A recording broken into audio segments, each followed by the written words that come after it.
नमस्कार दोस्तों। आज हम देखेंगे postulates of special theory of relativity given by Einstein. और यह पास्टुलेट्स तब जन्म लिया जब माइकलसन मोरले एक्सपेरिमेंट फ्लॉप हो गया, फेल हो गया। तो इसको स्टडी करते हुए आइंस्टीन ने बताया कि वेलोसिटी ऑफ लाइट को चलने के लिए मीडियम की जरूरत नहीं है। यह किसी ईथर मीडियम में नहीं चलती है, यह किसी भी मीडियम में चलती है और इसकी वेलोसिटी हाईएस्ट अवेलेबल वेलोसिटी होगी। और इसके लिए उन्होंने दो रूल बताए और वो दोनों रूल बहुत ही महत्वपूर्ण रहे। और पहला रूल उनका था कि ऑल फिजिकल लॉ, प्रकृति के सारे नियम यानी फिजिक्स के सारे रूल सभी frame inertial frame of reference में हर जगह समान होते हैं। All physical laws are the same in all inertial frames. This was the first one. And second one is the speed of light in vacuum is same. Vacuum is same in every inertial frame reference. यानी किसी भी frame of reference में यानी inertial frame of reference में velocity of light vacuum में highest होती है और वह 3 इंटू 10⁻8 मीटर पर सेकेंड होती है। यह हाईएस्ट, ये दो पास्टुलेट्स आए, इन दोनों रूल को पास्टुलेट्स कहा जाता है क्योंकि ये यूनिवर्सल ट्रूथ है। All the physical laws are the same in all inertial frames and speed of light in vacuum is same in every inertial frame. तो ये दोनों पास्टुलेट्स होने के बाद लॉरेंस ने इन्हीं दोनों पास्टुलेट्स को ध्यान में रखते हुए स्टडी करी। और चूंकि आइंस्टीन ने कहा कि ये दोनों बातें यूनिवर्सली ट्रूथ हैं, इसका मतलब कि गैलीलियन ट्रांसफॉर्मेशन इक्वेशन में अगर कोई चेंज चाहिए तो वो करना पड़ेगा और माइकलसन मोरले एक्सपेरिमेंट गलत था यह भी मानना पड़ेगा। तो क्या चेंजेस थे माइकल गैलीलियन ट्रांसफॉर्मेशन इक्वेशन में, इसको लॉरेंस के साथ मिल करके स्टडी की गई और लॉरेंस ने जो स्टडी बताई वो स्टडी है लॉरेंस ट्रांसफॉर्मेशन इक्वेशन। और लॉरेंस ट्रांसफॉर्मेशन इक्वेशन बहुत ही इंपॉर्टेंट ट्रांसफॉर्मेशन इक्वेशन है और ये इसको आप कह सकते हैं it is the modification of Galilean transformation equation. और according to this transformation equation, all four coordinates x, y, z and t in such a way that the condition the speed of light is constant in all unaccelerated coordinate system, that is inertial frame of reference. And such transformation set was first obtained by Lorentz and this is called Lorentz transformation equation for space and time.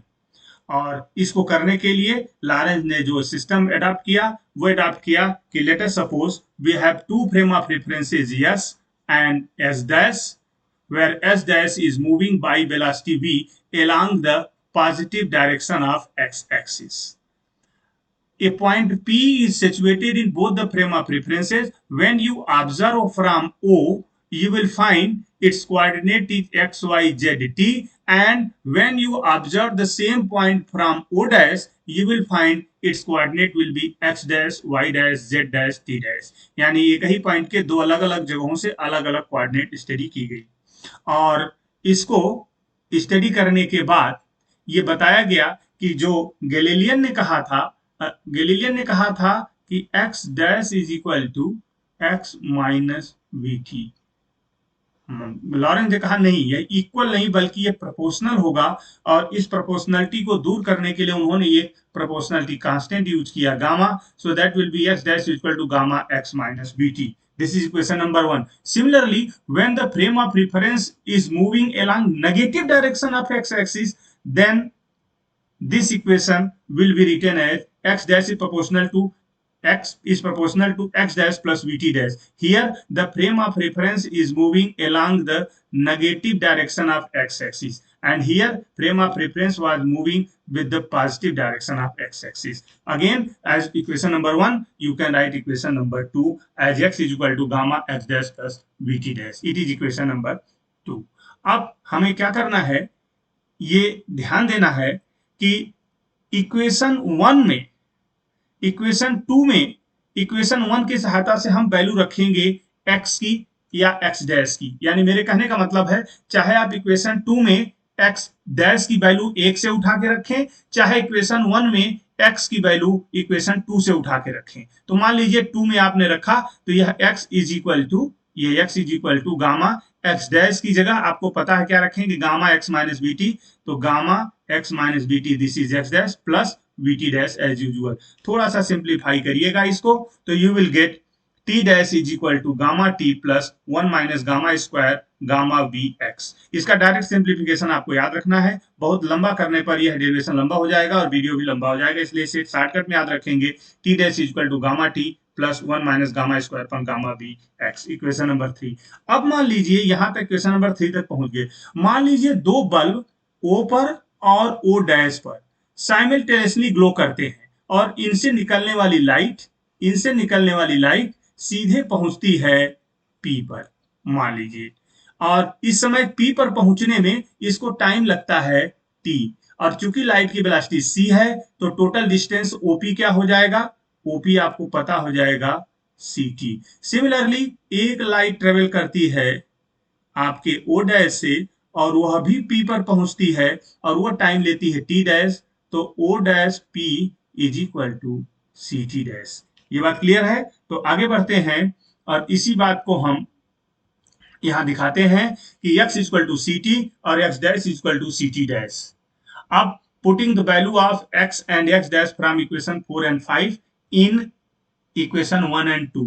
ध्यान रखें यहां पर यह equation था, मैं यहां पर आपकी जानकारी के लिए लिखता हूं, x dash is equal to gamma x minus we t, और यह इक्वेशन था x is equal to x dash plus B T dash. यहां पर आपको x डैश की वैल्यू रखनी है, सी टी डैश आएगा, ये c T dash, gamma x की जगह c t minus B t, और सिमिलरली x की जगह सी टी और x डैश की जगह सी टी डैश। इन दोनों इक्वेशन को ध्यान रखें। एक कंफ्यूजन आपके मन में बन सकता है कि जब OP is equal to C t है, OP equal to C t है, तो OP is equal to x कैसे हो सकता है, यह क्वेश्चन आ सकता है। तो इसके लिए मैं बताऊं कि कोऑर्डिनेट ज्योमेट्री में OP इक्वल टू हो जाएगा x square plus OP square equal to x square plus y square plus z square. आपको पता है 0 0 0 से एक्स वाई जेड तक के बीच की डिस्टेंस, और यहाँ पर y और z में कोई परिवर्तन नहीं हो रहा है। आपको पता है कि frame of reference is moving along positive direction of x axis, so OP square is equal to x square, or OP is equal to x. Since there is no change in y and z, so we can left it here. So that is OP is equal to x, और यही OP आपका था CT। तो हमारे ख्याल से equation number 4 और 5 आपको अंडरस्टैंडिंग में हो गया होगा। अब इक्वेशन नंबर 6 और 7 पर आते हैं। इक्वेशन 6 और 7 को आपस में हम मल्टीप्लाई करेंगे।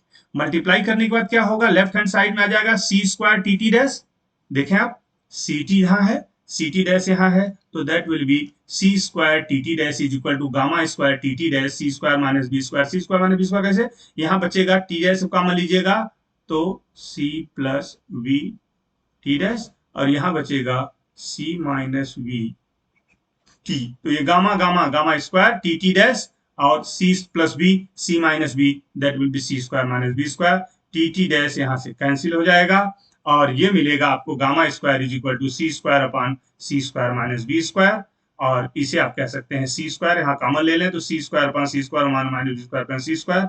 इसे और सिंप्लीफाई करेंगे तो you will get gamma is equal to the proportionality constant, gamma is equal to 1 upon under root 1 minus B square upon C square. और ये वैल्यू मिलने के बाद आप इसको दोनों इक्वेशन में रख दीजिएगा, तो जैसे इक्वेशन था गैलीलियन का x dash is equal to x minus B t, हमने क्या मान लिया कि x dash is equal to gamma x minus B t. By putting the value of gamma you will get the x dash, y is equal to y dash no problem, z dash is equal to z no problem, and if when you put the value of this one in gamma in equation number 3 you will get this is the t dash is equal to t minus xb upon c square divided by under root 1 minus b square upon c square, and this set of these four equations is called Lorentz transformation equation, and it is very very important equation and you will have to always remember। और अगर जैसा कि आपके case में ये frame of reference positive direction of x axis चल रहा था तो ये इक्वेशन आपको मिला। अगर यही चीज यहां पर ये मान लीजिए ये अगर नेगेटिव डायरेक्शन में चल रहा हो एस डैश, यस से, तब यह इक्वेशन जो बदल जाएगा 9th का फॉर्म, वो फॉर्म आएगा कुछ इस टाइप का कि x equal to x dash plus B T dash upon under root one minus B square upon C square, y equal to y dash, z equal to z dash and t equal to t dash plus x dash v upon C square divided by under root one minus B square upon C square. This is the t, this is the x, y, z. This set of four equations is known as inverse Lorentz transformation equation. It is also very important equation. So you will have to learn the four Lorentz transformation equation is nothing. It is the set of four equations. That is क्या क्या है वो, x dash is equal to x minus bt divided by under root. आप दोहराएं इसको, हाँ दोहराएं आप जरा इसको, y dash z dash और इसकी वैल्यू बताएं आप, ये हो जाएगा whole divided by under root. This is the set of four equations and it is the Lorentz transformation equation. इसका डेरिवेशन बहुत ही इंपॉर्टेंट है. आई होप आप समझ गए होंगे और बेहतर तरीके से करने का प्रयास करेंगे इसको. और वीडियो पसंद आ रहा हो तो आप जरूर मुझे इसे लाइक करें, सब्सक्राइब करें. अपने कमेंट्स बॉक्स में जरूर बताएं कि कहाँ क्या दिक्कत हो रही है, मैं उसे दूर करने का प्रयास करूंगा. और इसके कुछ ऑब्जर्वेशंस रहे लॉरेंस ट्रांसफॉर्मेशन के, उसको आप देख लें. कुछ नहीं करना है इसमें. The measurement of position and time depends upon the frame of reference of the observer, यानी ऑब्जर्वर कहाँ रहता है उस पर डिपेंड करेगा. दूसरा है कि Lorentz transformation equation related to classical Galilean, अगर v बहुत छोटा हो जाए, v बहुत छोटा हो जाए, जैसे मान लीजिए x dash is equal to x minus B t divided by under root one minus B square upon C square. अगर v बहुत छोटा हो जाए तो आपको पता है ये फैक्टर बहुत छोटा हो जाएगा. वन माइनस कुछ बहुत छोटी क्वांटिटी अप्रोक्सीमेटली वन होगा और डिनोमिनेटर टर्म एलिमिनेट हो जाएगा, तो ये बचेगा x dash is equal to x minus B t, जो कि गैलीलियन ट्रांसफॉर्मेशन इक्वेशन है. तो v is very very smaller than c, then the Lorentz transformation equation is converted into Galilean transformation equation. इस बात का ध्यान में रखेंगे और इससे कभी कभी ये प्रूव करने को आ जाता है. कैसे करिएगा ये हमने यहाँ पे दिखाया हुआ है.